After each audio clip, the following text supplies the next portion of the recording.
एक आम इंसान कैसे समझेगा कि अब उसके कर्म समाप्त हो रहे हैं? कर्म जो हमारे साथ आए हैं उनको उससे हमें जैसे कहते हैं ना फैटलिज्म कि हमारी नियति है ऐसा ही होगा, तो वो नहीं होना चाहिए। जो कर्म मैंने किया था पहले उस कर्म के साथ मैं यहाँ पे आया हूँ, पर मैं अपने कर्मों को चेंज भी कर सकता हूँ। इंसान को इस जीवन में ऐसा क्या करना चाहिए कि उसे स्वयं परमात्मा ही मिल जाए? हम भगवान को पाना चाहते हैं, पर भगवान का जो रूप है सब में, उसमें भगवान को नहीं देखना चाहते हैं, तो कैसे हम भगवान तक पहुँचेंगे? स्वामी, हमें लगता है कि भगवान ने इस पूरी दुनिया में सारे कष्ट सिर्फ हमें ही दिए हैं। हम जिस लेवल पे हैं, अगर हम अपने आप को पूरी दुनिया से कंपेयर करें तो हमारे पास जितना खाने को है, हम दुनिया के 80% लोगों के पास उतना नहीं है।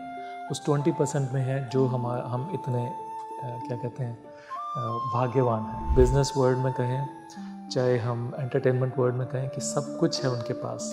पैसा, फेम, रिलेशनशिप पर डिप्रेस्ड है। रीज़न भी नहीं पता कई लोगों को।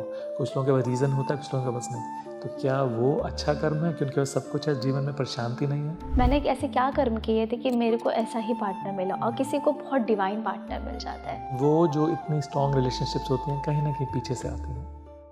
तो उसमें हम समझें कि हमें इस रिलेशनशिप में क्या सीखना है। भगवान उन लोगों को जिन्हें रियलाइज़ हो जाता है कि उन्होंने किसी को ठेस पहुंचाया है, तो क्या उनके वो कर्म समाप्त हो जाएंगे?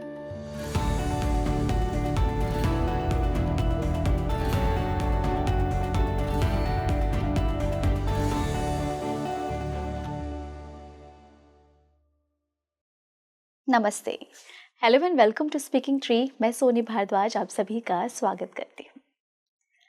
अगर आप कर्मों पे यकीन करते हैं ना, और आप कर्मों को समझते हैं, तो ये पॉडकास्ट सिर्फ आपके लिए है।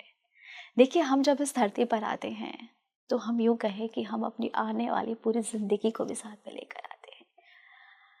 जब हमारा जन्म होता है तो कुछ चीज़ें उसी समय निर्धारित हो जाती है, जिसे हम नियति कहते हैं कि ये आपके जीवन में होना है। पर कई बार ऐसा होता है कि यहाँ पे आने के बाद ना बहुत सारी चीज़ें हम खुद भी बदल सकते हैं, जिन्हें हम फ्री विल कहते हैं। अगर आपकी शिकायत है कि आप इस धरती पर कर्म भोगने के लिए ही आए हैं, आप कष्ट ही भोगने के लिए आए हैं, आपको भगवान ने इतनी पीड़ा दी है जो सिर्फ आप ही को दी है, तो ऐसा नहीं है। अगर आप कर्मों के सिद्धांत को समझते हैं, कर्मों के खेल को समझते हैं, तो आप समझ जाएंगे कि भगवान के द्वारा दिया गया कष्ट शायद आपके जीवन में वो उजाला ला सकता है जिसकी कल्पना आपने कभी नहीं की होगी। देखिए, इस पॉडकास्ट में स्वामी जी ने हमें बताया है कि कर्मों के सिद्धांत हमें किस तरीके से जीवन में परिवर्तन लेकर आते हैं। एक इंसान को कैसे पता लगेगा कि उसके कर्म अब समाप्त हो रहे हैं? ऐसे कौन कौन से कष्टों के ज़रिए भगवान हमें खुद ये बताते हैं कि अब आपको मेरा ध्यान करना है। देखिए, भगवान कभी नहीं कहते आप हमारा ध्यान करें, बट अगर हम भगवान से जुड़ रहे हैं और भगवान हमें इतना पीड़ा दे रहे हैं, तो हम भगवान को भी तो याद करते हैं।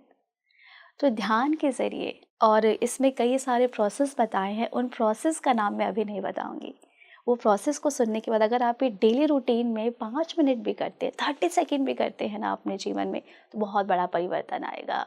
और इस पॉडकास्ट को एंड तक देखिए, क्योंकि हमने इस पॉडकास्ट में बात किया है कि किस प्रकार एक इंसान के जीवन में होने वाले कष्ट उसके कर्मों को कहीं ना कहीं थोड़ा ख़त्म तो ज़रूर करता है। और यदि आपके मन में सवाल है कि आपने अनजाने में ही सही किसी को बहुत कष्ट दिया है, किसी को बहुत पीड़ा दी है, किसी को बहुत दुख दिया है, किसी के रिश्ते में आपने छल कपट किया है और आप किस प्रकार उससे बाहर निकले, तो वो टेक्निक भी जानने के लिए आपको पॉडकास्ट के एंड तक बने रहना होगा। और इस पर बात करने के लिए हमारे पास जो खास मेहमान हैं, वो पहले भी हमारे प्लेटफॉर्म पर आ चुके हैं। योगदा सत्संग सोसाइटी से हैं वो स्वामी आद्यानंदा जी। स्वामी जी, मैं आपका स्वागत करती हूँ। शुक्रिया, यहाँ पे बुलाने के लिए बहुत बहुत धन्यवाद। And I look forward to discussion with you.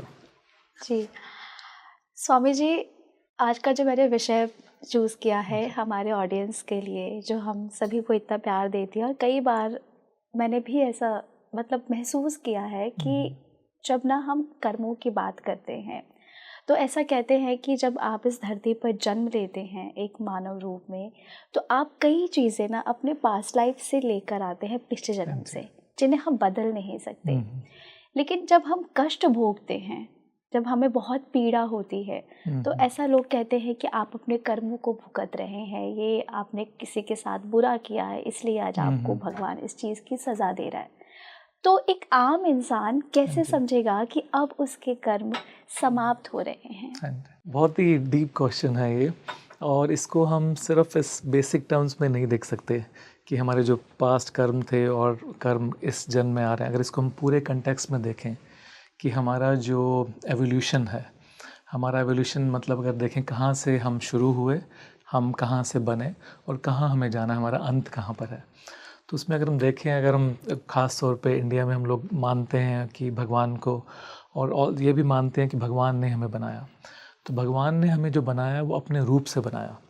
तो जो उनका रूप है सच्चिदानंद, कि जिसमें अनंत आनंद है जो कभी भी कम नहीं होता, कभी भी ख़त्म नहीं होता, जिसके प्रति वो भगवान अवेयर हैं, वो जानते हैं, उसी रूप में हमें बनाया है। तो वहाँ से जब उन्होंने हमें बनाया तो उन्होंने हमें एक चीज़ जो दिया वो थी फ्री विल, हमारी जो इच्छा, अपने आप से हमें जो करना है वो हम कर सकें। तो वहाँ से उन्होंने कहा बेसिकली कि हमें उनके पास वापस जाना है, पर अपनी इच्छा से जाए। तो जैसे कोई एक प्रेमी होता है ना, वो किसी अपनी प्रेमिका पे या किसी चाहने वालों पे अपना जो प्रेम है उसको इम्पोज नहीं करता, उसको ज़्यादा ज़ोर से डालता नहीं कि आपको मुझे प्रेम करना ही है। तो भगवान ने ऐसा प्रेम, जो उस प्रेम के चाहत से हमें भेजा कि हम वापस उन तक जाएं और अपनी मर्ज़ी से, अपनी इच्छा से जाएं। तो उस इच्छा से हमने अपने कर्मों को करना शुरू किया। कुछ लोग अपनी इच्छा से उनके पास इमीडिएटली चले गए, कुछ एक लोगों ने सोचा कि हम एक्सपेरिमेंट करें, क्या सृष्टि है, क्या देखें इस सब कुछ में, और फिर हम उनके पास वापस जाएं। तो जो कर्म था, कर्म का सिद्धांत वहाँ से शुरू हुआ, कॉज एंड इफ़ेक्ट, कि क्या हम करते हैं और उसका क्या परिणाम होता है। तो वो जो कर्म होते हैं वो हमारे साथ आते हैं। तो इसके बाद हमारे अगर मान लो कोई हमने गलत कर्म किए हैं तो हम फिर अगले जन्म में आएंगे, और जब तक वो कर्मों का जो फल पूरा नहीं हो जाता तब तक हम वापस नहीं जाते। तो ये जो पूरा अगर इसको देखें तो वहाँ से हमारी कर्म की, जैसे कहें कि सो कॉल्ड थ्योरी या बेसिक जो चीज़ है वो शुरू होती है। तो वो कर्म है हमारे साथ आते हैं, पर कर्मों का मतलब जो है, हमारे गुरु परमहंस योगानंद जी ने बताया कि कर्म का मतलब ये नहीं कि हम उनके अधीन हैं। हम कर्म से मुक्त हो सकते हैं, और उनके मुक्त होने की जो काफ़ी सारे तरीके हैं वो हम लोग डिस्कस करेंगे ग्रेजुअली आगे फर्दर डिस्कशन में। पर मेन जो चीज़ है, उन्होंने जो कहा कर्म जो हमारे साथ आए हैं उनको, उससे हमें, जैसे कहते हैं ना फैटलिज्म, कि हमारी नियति है ऐसा ही होगा, तो वो नहीं होना चाहिए। तो वो हमें, उन्होंने एक बहुत ही इंटरेस्टिंग चीज़, जैसे इंडिया में कहते हैं कि कर्म हमारा इस तरह से पीछा करते हैं जैसे एक बछड़ा गाय के पीछे जाता है। पर साथ में उन्होंने फिर ये कहा, मुझे लगा जब मैंने पहली बार सुना उनको, मैंने कहा ये कैसे, ऐसे तो मैंने समझा नहीं, तो सुना नहीं उनको जैसे वो कहते हैं। एंड नेक्स्ट स्टेटमेंट उन्होंने कहा कि this is a very stupid statement. तो उन्होंने कहा कि अगर मैं भगवान का बच्चा हूँ या बच्ची हूँ, अगर भगवान का कोई कर्म नहीं है तो मेरा भी कोई कर्म नहीं है। तो अगर हम इस तरह से देखें कि भगवान ने हमें बनाया है और वो हमारे माता पिता हैं, और माता पिता हमें किसी इक्वेशन में नहीं बांधते कि आपने ऐसा किया तो आपको ये, इसका जो कोई भी कर्म भुगतना ही पड़ेगा। तो वो जो हैं दो चीज़ें हैं, एक तो डेफिनेटली कॉज एंड इफ़ेक्ट, जो हमें कर्म आ रहा है, हमने किया है, उसका कुछ ना कुछ फल हमारे पर आएगा, पर साथ में ईश्वर की दया भी है, ईश्वर का प्रेम भी है, और इसके साथ जो काफ़ी और तरीके हैं वो हम लोग डिस्कस करेंगे। तो वो सारे के सारे हम उस कर्म बंधनों से निकलने में हमारी हेल्प करते हैं। स्वामी जी, एक इंसान की ना खुद से शिकायत होती है कि जब हमें इतनी खूबसूरत सी दुनिया मिली है तो वही कुछ लोग के पास धन दौलत पैसा सब कुछ है, वहीं एक इंसान ऐसा जिसके पास 2 वक्त की रोटी खाने के लिए भी नहीं है। पर जब वो इन लोगों को देखता है तो उसको खुद पे ये होता है कि ये वाली ज़िंदगी मुझे भगवान ने क्यों दी, अगर जैसे भगवान तो सबके लिए अच्छा सोचते हैं, तो क्या यहाँ पे भी उनके कर्मों का कुछ खेल है? डेफिनेटली, जैसे मैंने बताया कि हमने जो भी, जैसे सृष्टि से हमारी, जहाँ पे हमारी क्रिएशन हुई, तो वहाँ से हमें फ्री विल मिली। तो वो जो इच्छा शक्ति, उनको, उसको हमने सही तरीके से, गलत तरीके से यूज़ किया, तो उससे हमने अपने कर्म बनाए। तो एक तरह से डेफिनेटली एक है इक्वेशन कि जो हमने किया उसका रिजल्ट मिलेगा। इस तरह से मैथमेटिकल इक्वेशन भी है, पर उस इक्वेशन में जैसे कहा कि भगवान की दया, जिस पे हम बाद में आएंगे, इसके बारे में बात करेंगे और डिटेल में, तो उस दया का भी बहुत महत्व है, भक्ति का भी बहुत महत्व है, और कैसे हम ध्यान से इन कर्मों से ऊपर उठ सकते हैं और इन कर्मों को ख़त्म कर सकते हैं, वो भी हम बात करेंगे। तो उसमें जो हमारे कर्म थे जो हमने बनाए वो हमारे साथ आते हैं। तो इसका मतलब ये नहीं कि कोई ईश्वर है, किसी ने हमें तो बहुत ऊंचे घर में बना दिया, किसी को बहुत ऊंचे घर में पैदा किया और किसी को बहुत छोटे घर में, जहाँ जैसे आपने कहा उनको खाने की भी दिक्कत है, और कैसे वो इवन भगवान का नाम लेके जब उनके पास कुछ खाने पीने के लिए ही नहीं है, अपनी पूरी की पूरी जो लाइफ है उसको कैसे गुजारेंगे, उसके लिए भी उनके पास पूरा साधन संसाधन पैसा नहीं है। तो पर जो कर्म हमने किए थे वो हमारे पास आ रहे हैं। तो मैंने जैसे कहा था पहले, तो इससे हमें जो है फैटलिज्म की थॉट नहीं आए कि ये मैंने जो कर्म किया है और ये मेरे पास आएगा। इससे मुझे इच्छा शक्ति और ज़्यादा मेरी डेवलप होनी चाहिए। क्यों? और इससे मुझे एम्पावरमेंट मिलनी चाहिए, मैं सशक्त फील करूँ उससे। क्यों? कि मैंने ये कर्म किए और मैं इन कर्मों से यहाँ तक आया हूँ या आई हूँ, और मैंने ही जो कर्म क्रिएट किए हैं उसको मैं ही चेंज कर सकता हूँ। तो इससे जो सशक्तिकरण हमें मिलता है कि ये नहीं कि फैटलिज्म है। जैसे लोग कई बार बात करते हैं कि एस्ट्रोलॉजी की, तो उसमें परमहंस योगानंद जी ने अपना जो उनकी जो बुक है एक स्पिरिचुअल क्लासिक योगी कथामृत या ऑटोबायोग्राफी ऑफ योगी, तो इसमें इसके बारे में भी उन्होंने लिखा और उन्होंने कहा कि जो हमारा सारे के सारे चाहे कर्म है, वहाँ से हमारा जो पूरा का पूरा आगे की जो रास्ता है वो नियत होता है कि क्या हमारा जो पुराना कर्म हमने बनाया था उस हिसाब से कैसे जाएंगे। तो लोग उस तरह से एस्ट्रोलॉजी में बिलीव करते हैं।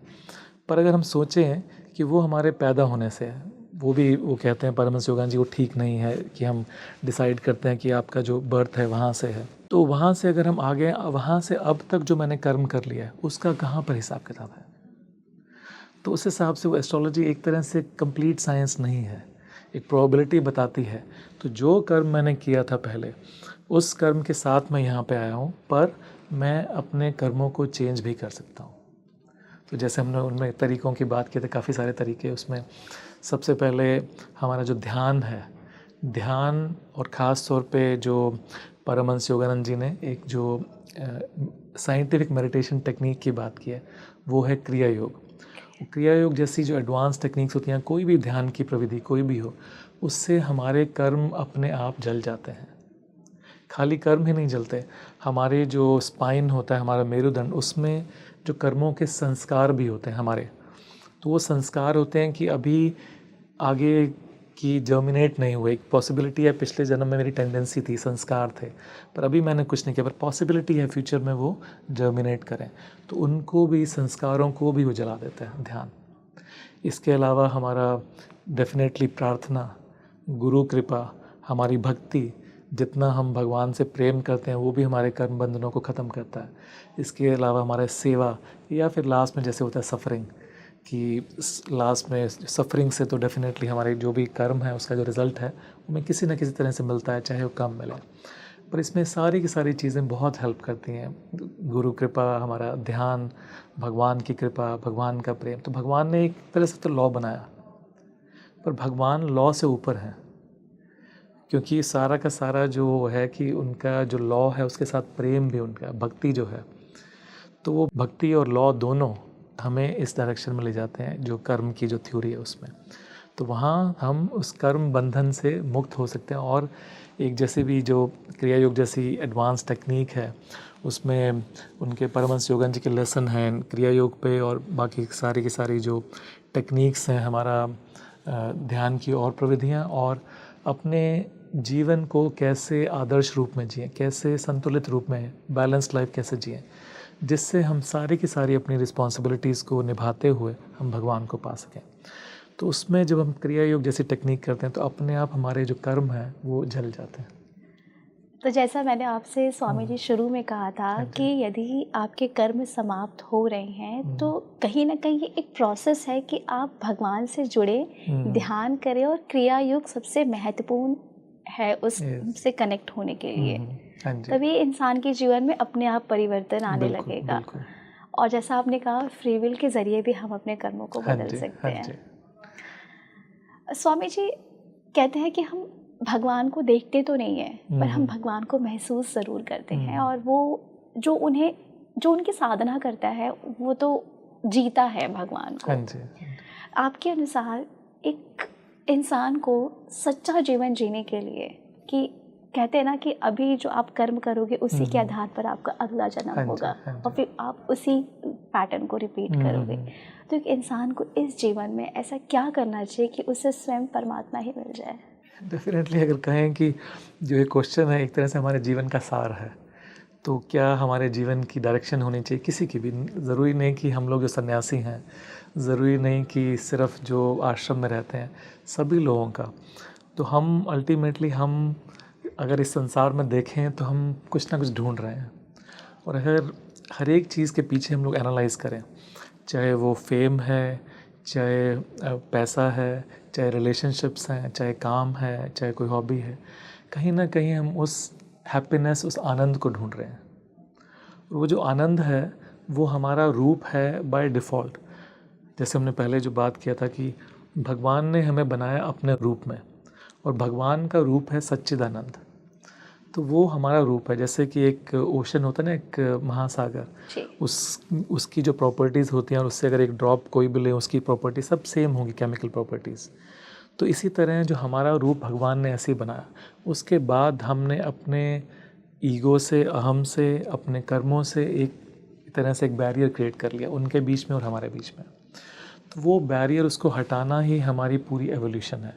जिस रास्ते पे हम चले हैं, भगवान के रास्ते पे, जैसे आपने बात किया था कर्म से, तो उन कर्म बंधनों को कैसे ख़त्म करें, कैसे हमारे पास ना आए, तो उसके लिए सबसे पहले ध्यान।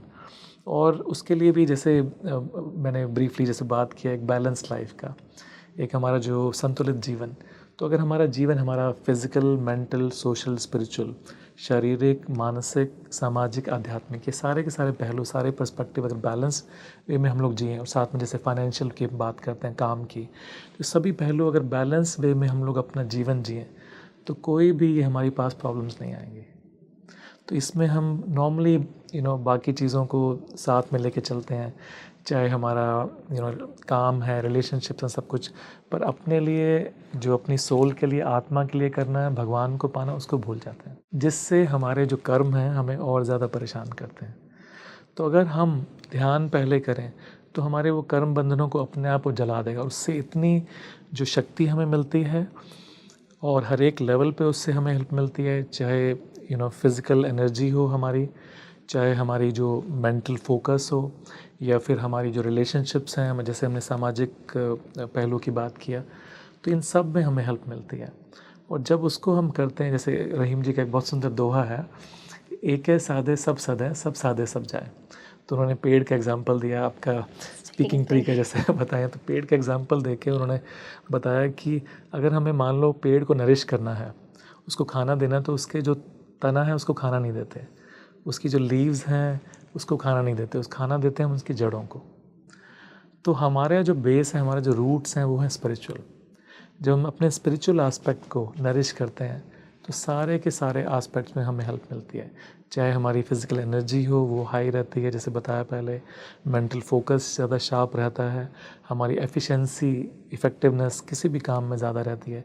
जब हमारा ध्यान से हमारी लाइफ एनर्जी, जो प्राण शक्ति है, वो नियंत्रित रहती है, और हमारा मन किसी भी तरफ हम केंद्रित कर सकते हैं, तो किसी भी चीज़ को हम पा सकते हैं, जो सक्सेस है वो भी हमारे पास आती है।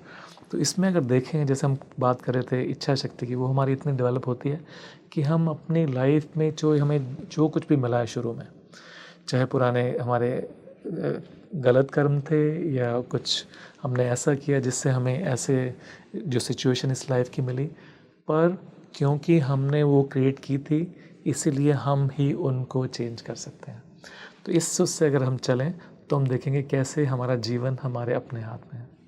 स्वामी जी, इस चीज़ से एक चीज़ तो मैंने सीखी आपकी बातों से, कि हमें इंसान को ना सेल्फिश नहीं होना चाहिए। हाँ जी। कि जहाँ पे आप में मैं आ गया कि सिर्फ मैं, तो वो अहंकार है आपका।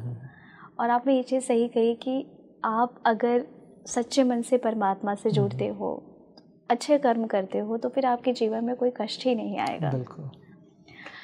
एक चीज़ और है स्वामी जी, ऐसा कहते हैं कि जब हम इस जन्म लेते हैं ना तो एक पूरा परिवार हमसे जुड़ जाता है। हाँ जी।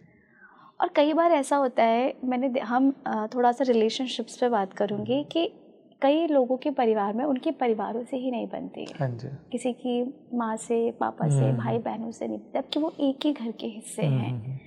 तो क्या इनमें भी कुछ कर्मास होते हैं कि आप में आपकी ही परिवार से नहीं बन रही है? डेफिनेटली हम अपने जीवन में जिन भी लोगों को अट्रैक्ट करते हैं, कहीं ना कहीं हमारा कामिक उनसे अटैचमेंट है, कामिक कनेक्शन है।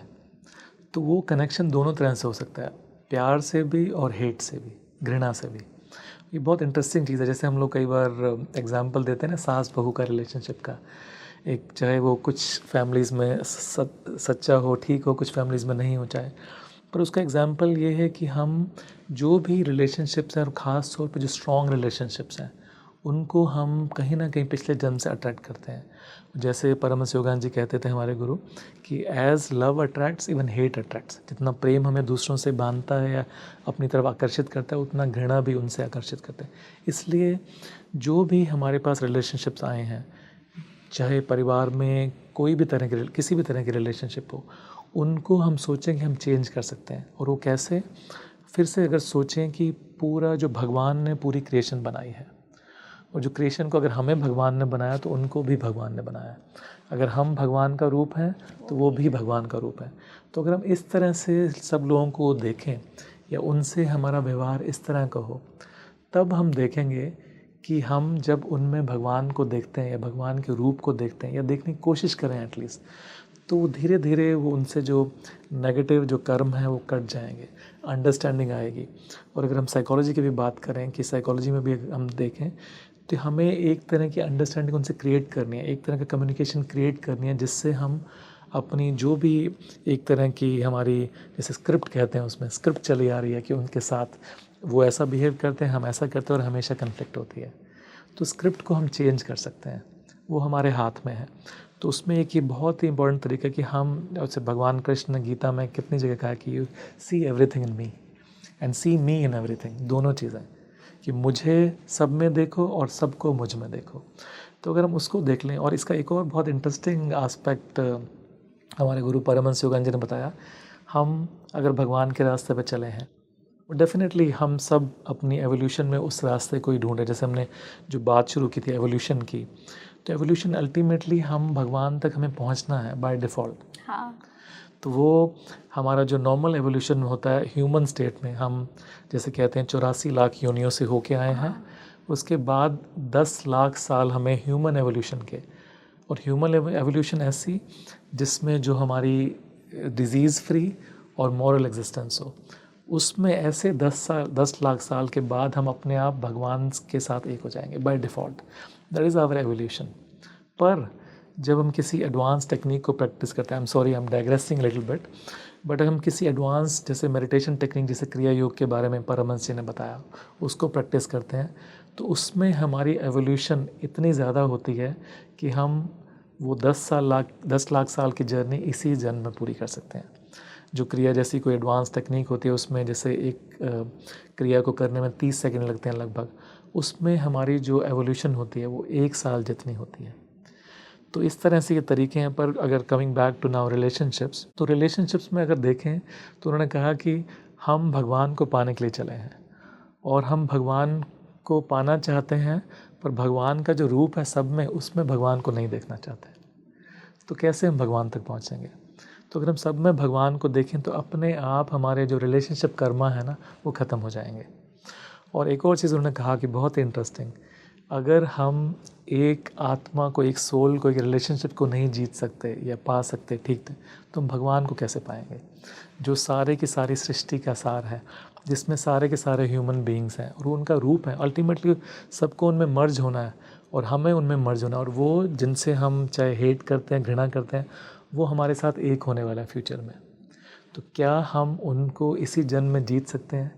ये है हमारा रिलेशनशिप कर्मा का जो थ्योरी है, और इसको डेफिनेटली हम ओवरकम कर सकते हैं और कोई भी रिलेशनशिप हम चेंज कर सकते हैं। स्वामी जी ऐसा कहते हैं कि मैंने कई किताबों में पढ़ा है कि जब भगवान आपको बहुत पीड़ा देते हैं, बहुत दर्द देते हैं, आपको अपने से अलग कर देते हैं, तो अगर वो आपको इतने कष्ट दे रहे हैं ना, तो आगे आपके जीवन में कुछ बहुत बड़ा परिवर्तन आने वाला है जो हम इंसानों को समझ में नहीं आता है। तो इस बारे में आपका क्या कहना है? बहुत ही डीप एस्पेक्ट है ये जो आपने अभी पूछा है क्वेश्चन। डेफिनेटली जैसे एक जगह हमारे गुरु परमहंस योगानंद जी ने कहा कि कोई भी जो दुख हमारे पास आते हैं वो ऐसा है कि जैसे जगत जननी या जगन माता हमारे पास आई है और हमें आशीर्वाद दे रही है, तो उनके जो हाथ का जो अंधेरा है वो हमारे ऊपर पहले आता है। तो वो जो अंधेरा है, अंधकार, एक तरह से हमें कई बार हमें दुख लेके आते हैं, पर वो किस लिए आते हैं? जो भी कष्ट हैं या हमारी प्रॉब्लम्स हैं या जो भी परीक्षाएं हैं, हमें और इवॉल्व करने के लिए। तो इसके दो एस्पेक्ट हैं। एक तो जो भी कष्ट आते हैं कि हमारे पास भगवान, अगर उनका जो अंधेरा, उनके हाथ की जो छाया हमारे ऊपर आ रही है, इसका मतलब वो भी पास ही हैं। तो एक तो हम ये देखें। दूसरा कि जितना वो हमारे पास होंगे, हमारे पास अगर मान लो दुख भी आए तो हमें उनके प्रेम में वो महसूस कम होना शुरू हो जाएगा। मैं इसके लिए एक बहुत अच्छी, एक सुंदर कहानी नरेट करता हूँ। और इसके साथ जो हमारे जो भी कर्म आ रहे हैं, जैसे आपने कहा, तो वो जो सारे के सारे जो कर्म हैं हमारे, तो भगवान जब, जैसे जो एक दूसरा एस्पेक्ट उसकी जो बात किया था कि वो हमें स्ट्रांग भी बनाते हैं। जैसे हमने बात किया था ना कि हमारा कर्म से हम वीक ना हो, कि हमारी जो फेट है वो है, हमारे पास होगा ही होगा, जिससे हम जैसे उसके सामने कुछ नहीं कर पाते जैसे, पर इससे उल्टा है, वो हमारी इच्छा शक्ति को और डेवलप करती है। तो परमहंस योगानंद जी कहते थे कि अगर कोई भी जो रेसलर हो, जो रेसलिंग करता है, वो अपने से वीक रेसलर से कभी नहीं लड़ता, अपने से स्ट्रॉन्ग रेसलर से लड़ता, नहीं तो कभी भी स्ट्रॉन्गर नहीं होगा। इसीलिए भगवान जब भी हमें परीक्षा, जो कष्ट भेजते हैं, वो हमें स्ट्रॉन्ग कर रहे हैं। और स्ट्रॉन्ग किस लिए? ताकि हम उन तक जा सकें और उनको पा सकें। तो एक बहुत इंटरेस्टिंग जो कहानी है इसके, एक 9वीं शताब्दी की सन थी राबिया, सूफ़ी सन थे, और वो बहुत ही एडवांस थी। और उनके समकालीन 3 और सन थे। एक का नाम था हसन, और एक का नाम था मलिक दिनार, और एक का नाम था सूफियान। तो एक बार राबिया के पास पहुँचे, उनमें डिस्कशन शुरू हो गया कि सच्चा भक्त कौन है। तो इन्होंने पहले जो हसन थे उनसे पूछा। हसन एक तरह से राबिया के टीचर थे, बट उतने उनमें अहंकार था। तो उन्होंने उनको जवाब दिया कि सच्चा भक्त वो है जो भगवान की दी हुई पीड़ा को पूरे साहस से सहन कर सके। तो राबिया ने उनको जवाब दिया कि हसन, आपने जो कथन जो कहा है, जो स्टेटमेंट दी है, उससे अहंकार की बदबू आ रही है कि मैं कर सकता हूँ, तो इससे कुछ अच्छा हमें चाहिए, तो वो सच्चा भक्त नहीं है।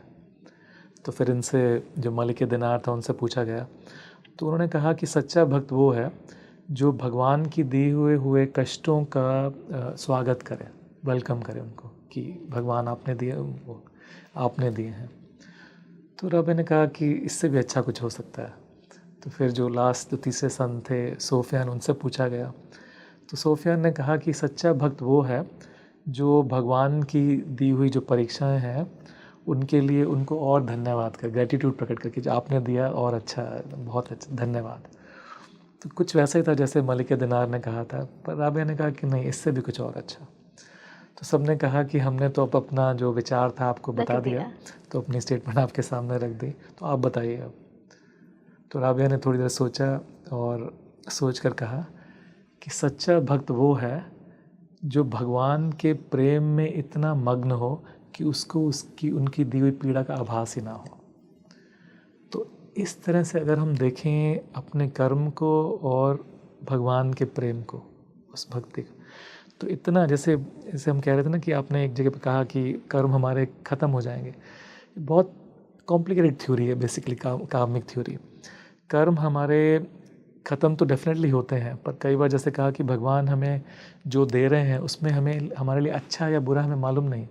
हम सोचते हैं कि हमें मिला, ये हमें दुख दे रहा है, पर उसको एनालाइज़ करें तो कितना हमें उससे मिलने वाला आगे हमें नहीं पता। तो अगर हम भगवान के प्रति उनके साथ प्रेम करते हैं तो वो कर्म हमें महसूस ही नहीं होंगे। एक और कोई स्टोरी थी गुरु नानक देव की, वो कहीं गए और किसी गांव में अपने शिष्य के साथ, और गांव में उन लोगों ने उनकी बहुत सेवा की, और उन्होंने उनको वहाँ पे बाद में आके बोला कि मन में जैसे प्रार्थना की, आशीर्वाद किया, उजड़ जाओ। तो दूसरे गांव में गए, उन्होंने उनको पूछा भी नहीं, कहीं बैठने की जगह नहीं दी, खाने नहीं दिया, उन्होंने कहा कि बसे रहो। तो उनके जो शिष्य थे उनको बहुत हैरानी हुई। उन्होंने कहा कि ये क्या आपने उनको आशीर्वाद दिया, जिन्होंने आपकी सेवा की आपने कहा उजड़ जाओ, और जिन्होंने आपको दुख दिया अपने आप कह रहे हैं बसे रहो। तो गुरु नानक देव ने उनको कहा कि जिन्होंने मेरी सेवा नहीं की, मुझे दुख दिया या मुझे कुछ पूछा भी नहीं, वो अगर यहीं रहें, स्प्रेड ना हो और अपना जो नेगेटिव फीलिंग है कहीं ना फैलाएं, उसी में जो दुनिया है उनका फ़ायदा है।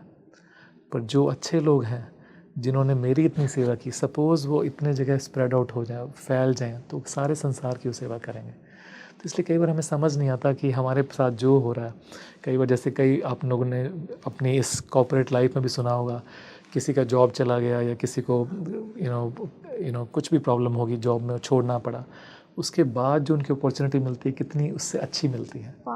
सो मैनी टाइम्स रिलेशनशिप्स में, और कई जगह मैंने देखा है, किसी ने कहा कि इतना किसी से प्यार करते थे, रिलेशनशिप स्ट्रॉन्ग थी, वो क्यों टूट गई। पर उसके बाद जब उनको नेक्स्ट रिलेशनशिप मिलती है तो उसमें उनको वो कहते हैं सोच भी नहीं सकते कि इतना फुलफिलमेंट इस रिलेशनशिप में भी पॉसिबल थी। तो वी डोंट नो कि जो हमें मिल रहा है वो हमारे लिए अच्छा है या बुरा है। आपकी ये बात ना बहुत गहराइयों में है। और देखिए, स्वामी जी की इन बातों से ना मैं अपने ऑडियंस को कुछ कहना चाहूँगी कि जीवन में सुख और दुख ये हम सभी को मिलता है, पर हम उस दुख में भी सुख का अनुभव कैसे कर सकते हैं। यदि आप सच में परमात्मा से प्यार करते हैं, उन्हें समझते हैं, तो देखिए हर दुख के पीछे एक बहुत बड़ा आपके लिए कुछ छुपा है, जो यूनिवर्स या यूँ कहो कि भगवान ने आपके लिए सोच के रखा है। और हम इंसान ना समझ नहीं पाते हैं स्वामी, हमें लगता है कि भगवान ने इस पूरी दुनिया में सारे कष्ट सिर्फ हमें ही दिए हैं। बिल्कुल, ये बहुत इंटरेस्टिंग, ये सबके साथ ही होता है। हमें चाहे कुछ भी मिल जाए, एक तो हम दूसरों से कंपेयर करते हैं अपने आप को, प्लस अपना जैसे होता है ना, हमारी जो फीलिंग है ईगो सेंट्रिक की, सब कुछ मेरे साथ ही क्यों। जैसे एक और छोटी सी कहानी से इसको बताएं कि जब कष्ट हमारे पास आते हैं तो हमारा सबसे पहले क्वेश्चन होता है कि मेरे साथ ही क्यों। जबकि अगर देखें कि हम जिस लेवल पे हैं, अगर हम अपने आप को पूरी दुनिया से कंपेयर करें तो हमारे पास जितना खाने को है, हम दुनिया के 80% लोगों के पास उतना नहीं है। उस 20% में है जो हम इतने क्या कहते हैं भाग्यवान हैं। हमारे पास अगर ये जॉब है तो हम प्रॉब्ली उन 10% में जिनके पास ऐसा जॉब है, बाकी 90% के पास नहीं है। और बाकी अगर हमारे और भी अगर चीज़ें देखें तो हम अगर अपने आप को एनालाइज करें, अल्टीमेटली हम टॉप 10% या 5% में आते हैं। तब हम नहीं सोचते कि हमारे साथ ही क्यों। और कहीं ना स्वामी जी, इस चीज़ें थोड़ा मैं समझ पा रही हूँ। जैसे मैंने शुरुआत में आपसे कहा था कि हमारे कर्म कब समाप्त होंगे ये हमें कैसे पता चलेगा। तो अगर आपके जीवन में ना, जैसे स्वामी जी ने कहा कि 10% 20% आपके जीवन में अगर नौकरी है, आपके जीवन में थोड़ी बहुत चीज़ें सुख सुविधाएं हैं, तो ये कहीं ना कहीं आपके कर्मों का ही परिणाम है कि आपके जीवन में सब चीज़ आपको धीरे धीरे मिल रहा है। बिल्कुल बिल्कुल, कर्मों का परिणाम है। प्लस जैसे मैंने कहा था, हम ज़रूरी नहीं कि जान सके कब हमारे कर्म ख़त्म हो रहे हैं, क्योंकि भगवान की जो पूरी क्रिएशन है इस तरह का ड्रामा जैसे उन्होंने बनाया है कि हमारे लिए जो अच्छा है वो भी हमें मिलता है तो हमें लगता है कि ठीक नहीं है, या कुछ नेगेटिव चीज़ है उसकी तरफ भी हम अट्रैक्ट होते हैं, बजाय कि इसकी हमें नीचे ले जाएगी ये सोचने के।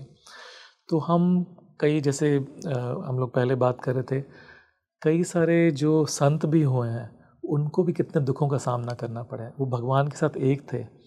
तो हम सिर्फ कार्मिक थ्योरी से ये नहीं देख सकते कि भगवान हमारे कितने निकट हैं, तो या फिर हमारे कर्म कब ख़त्म होने वाले हैं। तो एक तरह की लीला है, पर उसमें अगर हम थोड़ा सा पीछे हट के, चाहे भगवान के प्रेम से या फिर ध्यान से थोड़ा पीछे हट के अगर अपने पूरे जीवन को देखें कितना कुछ है हमारे पास, और तब हम एनालाइज़ करें कि हमारी जो लाइफ की डायरेक्शन है हमारे कितने कंट्रोल में है।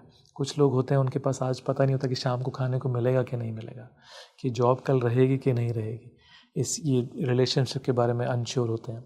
तो पर हम अगर देखें काफ़ी सारी चीज़ों में कितनी स्टेबिलिटी है हमारे पास, तो तब हम देखें कि इस थ्योरी से हम क्लियरली इवैल्यूएट नहीं कर पाते। पर डेफिनेटली जैसे जैसे हमारे कर्म कटते हैं हमें मालूम होता है जो सुख संपदा है वो तो एक एस्पेक्ट है, जो हमारी जो चाहे पैसा कहें या और चीज़ें कहें, लग्जरी है, वो एक एस्पेक्ट है देखने का कर्म का। पर अगर हमारे पास ये सब कुछ है और हमारा मन शांत नहीं है, मन में दुखी हैं, जैसे हम लोगों ने कितने एग्जाम्पल देखे हैं, चाहे हमारे बिजनेस वर्ल्ड में कहें, चाहे हम एंटरटेनमेंट वर्ल्ड में कहें, कि सब कुछ है उनके पास, पैसा, फेम, रिलेशनशिप पर डिप्रेस्ड है, रीज़न भी नहीं पता कई लोगों को, कुछ लोगों के पास रीज़न होता है, कुछ लोगों के पास नहीं। तो क्या वो अच्छा कर्म है कि उनके पास सब कुछ है जीवन में पर शांति नहीं है?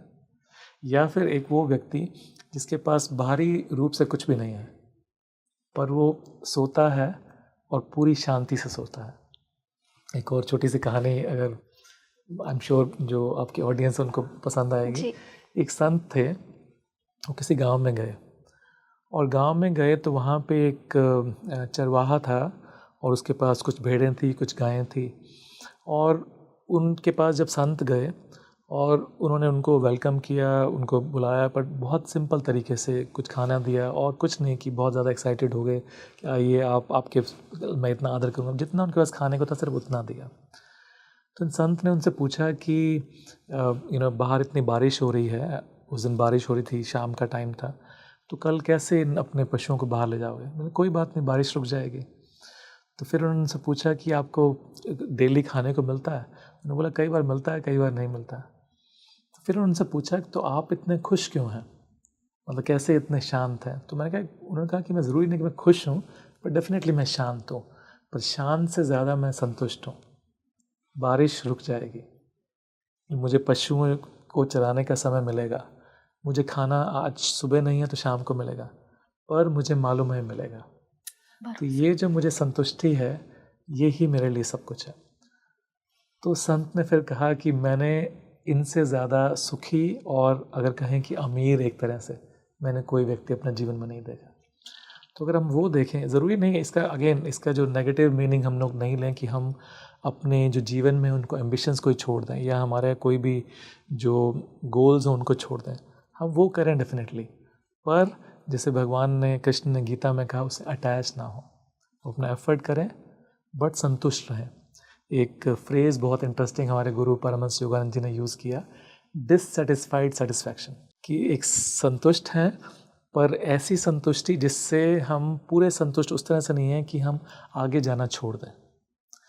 तो हम अपना कर्म करते चलें, प्रोग्रेस चाहे काम है, चाहे हमें अपने लिए पैसा कमाना है, चाहे रिलेशनशिप्स हैं, उसमें हम डेफिनेटली काम करें। ऐसा नहीं कि हम बैठ के पीछे करें कि जो होगा भगवान की मर्ज़ी से होगा, ऐसा नहीं, वो भी ठीक हमारा जो एटीट्यूड है वो नहीं है।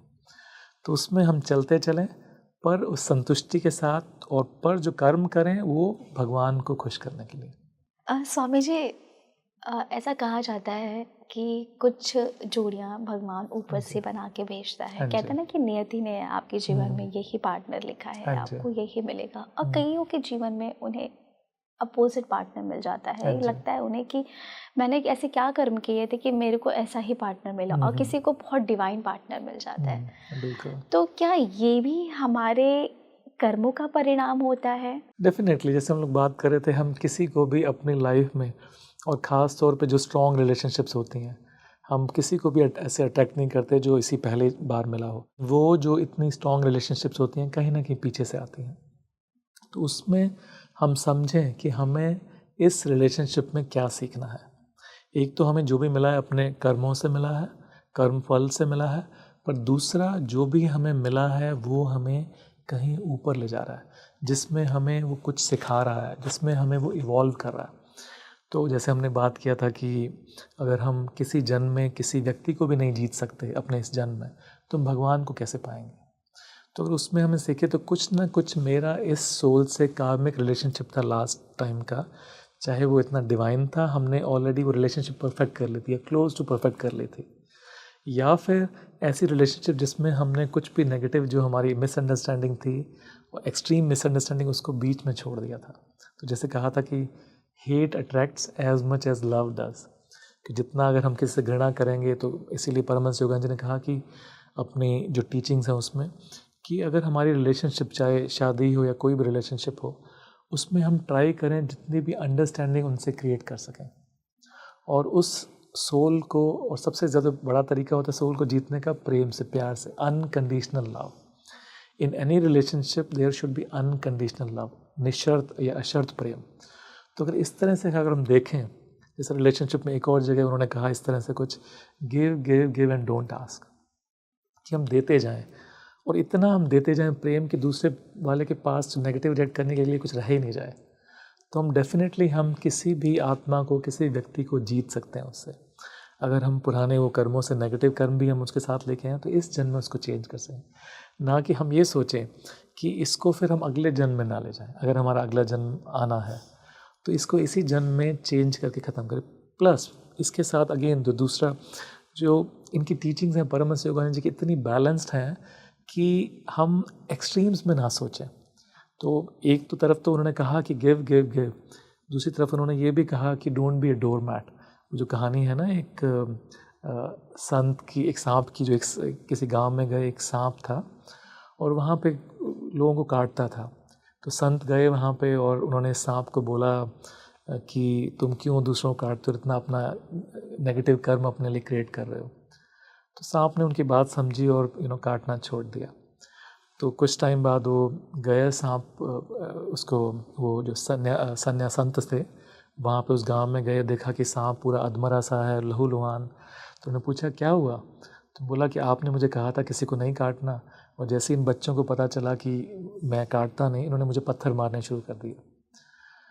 तो उन्होंने कहा संत ने कि मैंने तुम्हें काटने से मना किया था, फुफकारने से नहीं। I asked you not to bite but not, I didn't ask you not to hiss. तो इसलिए हम फर्म हों। कोई रिलेशनशिप में कोई अगर हमारा जो गलत फ़ायदा उठा रहा है तो वहाँ पे ठीक है हम फर्म हों। और इस तरह से अगर कोई अंडरस्टैंडिंग क्रिएट करने के बावजूद भी अगर कोई हमारी बात नहीं समझ रहा, देन हम उस रिलेशनशिप फिर सेपरेट हो जाएं।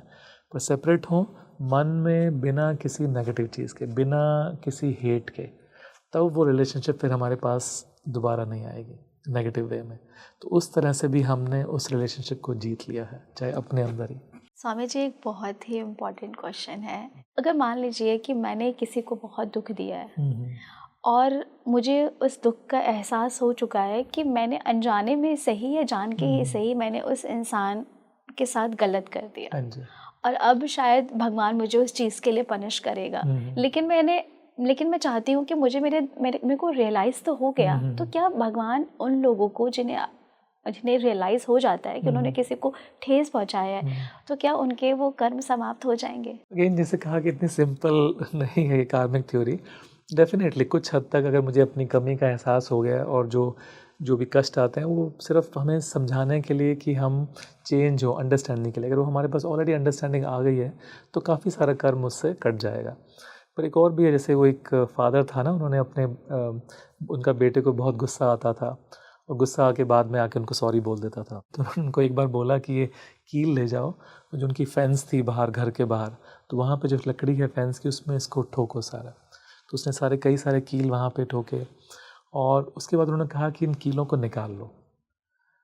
तो उस बच्चे ने इस कील को निकाले प्लास से और उन्होंने कहा कि क्या जैसी पहले फेंस थी वैसी बची है? तो कोई ना कुछ इसमें होल रह जाते हैं। तो इसलिए हम अगर किसी को हमने दुख पहुंचाया तो कहीं ना कहीं उसका कुछ ना कुछ तो अंश रह जाता है। तो डेफिनेटली हम उसको प्यार से, अंडरस्टैंडिंग से उसको भर सकते हैं, पर कुछ ना कुछ उसका कार्मिक हमारे पास जो रिज़ल्ट कुछ ना कुछ आएगा। पर डेफिनेटली अगर हम अंडरस्टैंड कर गए हैं, अगर हमें अपना पश्चाताप हो चुका है और हमने दूसरे को भी अपोलोजाइज कर दिया, डेफिनेटली वो मेजर पार्ट कर्म का ख़त्म हो गया। क्योंकि कहीं ना कोई भी इंसान दुनिया में परफेक्ट नहीं है। हर एक इंसान में कुछ ना कुछ छोटी मोटी कमियां हैं स्वामी जी। तो हम इंसान अनजाने में ही सही कभी कुछ गलतियां कर देते हैं। इसलिए मैंने उन लोगों से पूछा जो शायद ये पॉडकास्ट देख रहे होंगे कि उन्होंने भी शायद किसी को कष्ट दिया है, तो शायद उन्हें थोड़ा सा लगेगा कि हाँ, थोड़ा राहत मिलेगी उन्हें भी।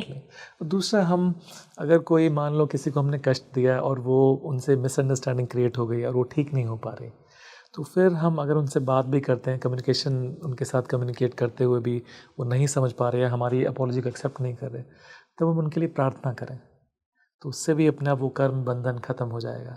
और दूसरा, जैसे परमहंस योगानंद जी कहते थे कि अपना उनको ऐसा सोचें, प्रेम देते हुए, उनकी तरफ प्रेम भेजते हुए मन ही मन, कि जैसे उनका पूरा शरीर भगवान के नीले प्रकाश में, प्रेम पूर्ण प्रकाश में ओतप्रोत है। तो जिससे हम अपनी एक तरह से अपॉलॉजी भी उनको भेज रहे हैं, प्लस उससे ज़्यादा अपना प्रेम उनको भेज रहे हैं। तो अपने आप वो देखेंगे कि वो रिलेशनशिप उससे भी ठीक हो जाएगी, चाहे वो हमारी कम्युनिकेशन, आउटवर्ड कम्युनिकेशन को एक्सेप्ट नहीं कर रहे। वाह, क्योंकि ये मुझे लगता है इस पॉडकास्ट का सबसे इम्पोर्टेंट सवाल था मेरी साइड से, क्योंकि होता है ये स्वामी जी इंसानों के साथ। बिल्कुल बिल्कुल। तो डेफिनेटली जैसे आपने कहा कि हम पूर्ण नहीं हैं, हम पूर्ण होंगे तो भगवान में विलीन हो जाएंगे। हम इस पृथ्वी पर हैं, इसका मतलब ये है कि हम पूर्ण नहीं हैं, हमें भी बहुत काम करना है। और उसके लिए जहाँ जहाँ जितना कुछ कर सकें, जैसे हमने बात किया था शुरू में, इतने सारे जो तरीके हैं कि सबसे पहले ध्यान का, उसके बाद भगवान से प्रार्थना का, गुरु कृपा, भगवान के प्रति प्रेम, या फिर अपनी इच्छा शक्ति, तो या सेवा करके, या फिर डेफिनेटली कोई अपने कर्मों को अपने ऊपर किसी तरह लेके, जैसे संत लोग करते हैं। तो किसी न किसी तरह से हम अपने कर्मों से इसी जन्म में ऊपर उठ सकते हैं। स्वामी जी, इस पॉडकास्ट को एंड करने से पहले मैं चाहूँगी कि अब हमारे ऑडियंस को, हमने जैसे कर्मों पे बात की कि एक इंसान को जीवन कैसे जीना चाहिए, कैसे कर्म समाप्त होंगे, स्वामी जी ने पूरी एक्सप्लेनेशन के साथ बताया है। बट हाँ, कुछ चीज़ें हमें यहाँ पे भोग रहे हैं, तो वो कुछ सीखने के लिए भोग रहे हैं। अब मैं जानना चाहूँगी आपसे कि आप हमारे ऑडियंस को ऐसा क्या बड़ा मैसेज देंगे कि आज से वो अपने जीवन में बड़ा परिवर्तन लेकर आए। सबसे पहले तो मैं ये कहूँगा कि अपने आप को कर्म बंधनों से ना बांधें, एक्सेप्ट ना करें कि ये मेरा कर्म है और ये मुझे भोगना ही भोगना है। ये जो फैटलिज्म की थ्योरी है, ये हमारे गुरु परमहंस योगानंद जी ने बताया कि जैसे कि हम एक तरह से हम समर्पण कहते हैं इसको, पर समर्पण है इसमें कुछ हद तक, पर उससे ज़्यादा हमारी लेज़ीनेस भी, आलस्य भी है कि हम अपने कर्म बंधनों को ख़त्म नहीं करना चाहते। और अगर हम चाहें तो इसी जन्म में अपने कर्मों को ख़त्म कर सकते हैं। तो जैसे बताया कि किसी न किसी एडवांस जो ध्यान की प्रविधि के द्वारा, जैसे क्रिया योग है जो परमहंस योगानंद जी ने दिया, जिससे हमारी एवोल्यूशन बहुत फास्ट होती है, उससे हम अपने कर्मों को और अपने इवन संस्कारों को ख़त्म कर सकते हैं। भगवान से प्रार्थना से, भगवान के प्रति प्रेम से, और हमारी अपने जो इच्छा शक्ति से, सेवा से, और इन गुरु कृपा से, इन सब तरीक़ों से अपने कर्मों को ख़त्म कर सकते हैं। और हम अपने मन में इसको ठान लें कि हमने अपने कर्मों को, जो भी नेगेटिव कर्म है उसको एक्सेप्ट नहीं करना, और हम अपने अच्छे कर्मों से उन सब को ख़त्म कर देंगे। और खाली वो ही नहीं, वो भी अल्टीमेट स्टेज नहीं, अल्टीमेट स्टेज है फिर हम उससे भगवान में इसी जन्म में विलीन हो जाएंगे। और भगवान को, या अपने, अगर हम कहें कि अपने आप को, अपने डीपर सेल्फ को, जैसे आत्म साक्षात्कार जिसको कहते हैं, तो भगवान को भी इसी जन्म में हम पा सकते हैं। देखिए, आज का ये बहुत इंसाइटफुल कन्वर्सेशन था, और स्वामी जी आपने इतनी डेप्थ में बातें बताई हैं कि कई बार ऐसा होता है ना कि हमें कुछ ज्ञान किताबों में भी नहीं मिलता है, जितना हमें सुन के और वो अनुभव होता है। और आपने तो इतने प्रिय हैं आप योग के, तो कहीं ना कहीं एक चीज़ मैं भी अपने ऑडियंस से कहूँगी, फिर भी कुछ आपके सवाल हैं जो आप स्वामी जी से पूछना चाहते हैं तो हमें कमेंट करके बताएं, हम नेक्स्ट पॉडकास्ट में आपके सवाल को जवाब ज़रूर लेकर आएंगे। तब तक के लिए मैं आप सभी का धन्यवाद करती हूँ। आपका भी धन्यवाद, और आप सबका, श्रोतागणों का, दर्शकगणों का बहुत बहुत धन्यवाद।